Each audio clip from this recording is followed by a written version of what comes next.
se eu sou o dono da empresa, por que que eu não posso pagar as minhas contas com o dinheiro do caixa? Se eu sou o dono. Só para a galera entender aí a visão.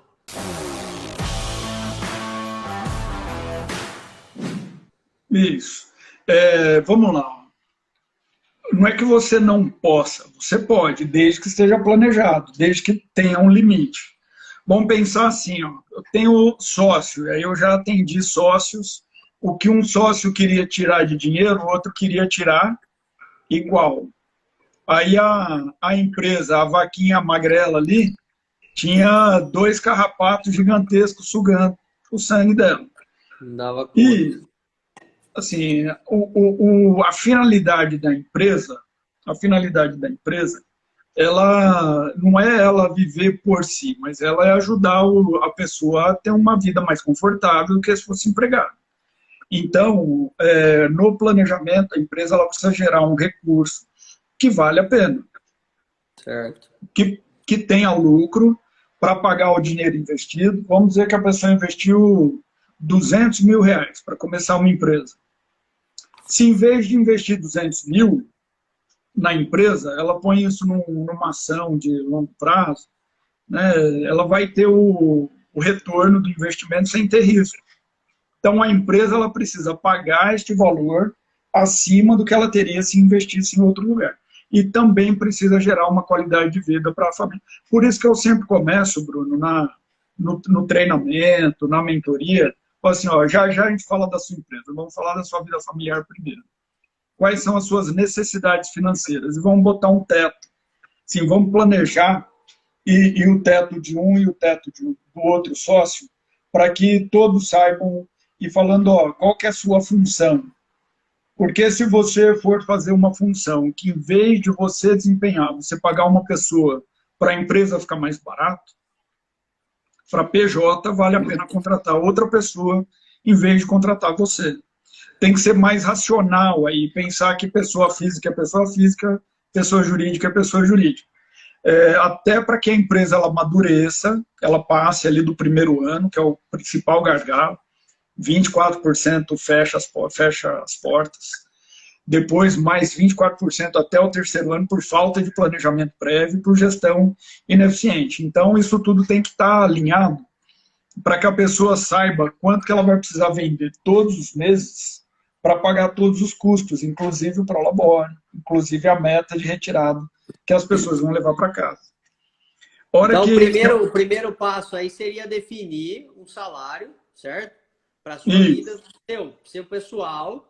Porque o que acontece muito, Henrique, falando um pouquinho desse tema aí, é que por a pessoa ser desorganizada e não ter controle, às vezes ela tem uma vida que ela não pode ter. Ela quer viajar, ou ela quer ter um carro, quer pagar uma prestação cara que ela não pode. Ela quer comer toda semana, 2, 3 vezes por semana fora. Falando um pouquinho antes do corona, né? É pizza, é lanche, é não sei o quê, não sei o quê. Tem gente que faz uma vida por não ter controle que ele não pode ter. Se ele soubesse que ele tem 2 mil para gastar no mês, ou 3, ou 5, ele não faria muitas coisas que ele está habituado a fazer porque o amigo faz, ou porque o outro empresário faz, ele acha que ele merece também. Ele merece, mas não tem a grana, né? Perfeito.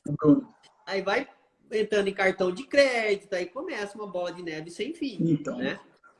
Assim, ó, você foi perfeito, direto ao ponto. E aí, pegando a história de você se planeja para viver com 4 todos os meses, você sabe o quanto que você pode gastar com isso, com aquilo outro, por mais que não tenha muito planejamento no papel. Agora, o dono da empresa, às vezes, ele não faz isso.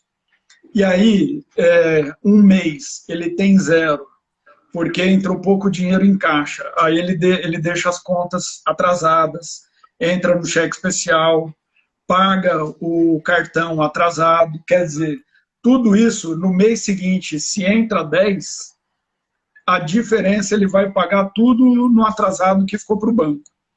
E aí, no mês que entra 10, ele fala assim, ó, poxa, eu levo uma vida tão apertada, eu mereço, é essa frase, eu mereço um pouquinho só essa semana.